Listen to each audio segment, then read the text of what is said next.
So guys এই আমরা ready হইবার কারণে সেটা যাইতেছি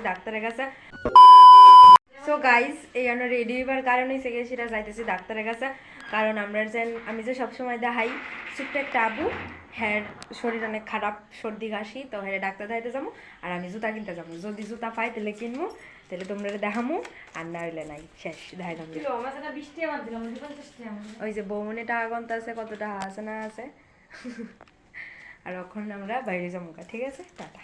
হ্যালো এভরিওয়ান, তো তোমরা তো দেখতেই পারছো আমরা কই গেছিলাম। ওইখান থেকে আইবার সময় আমরা সিঙ্গারা কিনে আনছিলাম, তারপরে গেছিলাম জুতার দোকানে গিয়া ঘুইরা আয় পড়ছি, একটাও জুতা কিনছি না। ওইখান থেকে আয়েসিরা আবার রেডি হয়ে গেছি গা বাসন্তী পূজার যাইবার লিগা। তো মা, আমি, কাকিমণি, জেমা, যারা যারা আছে সবাই মিললে আমরা বাইরে গেছিলাম গা বাসন্তী পূজার যাইবার লিগা। তো ওইখানে গিয়া দিয়ে খুব সুন্দর ঢাক বাজিতেছে, আর আমি একটু দাঁড়ে দাঁড়ে দেখা লাইছি, তোমরাও দেখার সুযোগ করে দিছি, তোমরাও দেখো। কালী ঠাকুরও পূজা হয়েছে, কালী ঠাকুর পূজা হয়েছে মনে হয় অষ্টমী পূজা।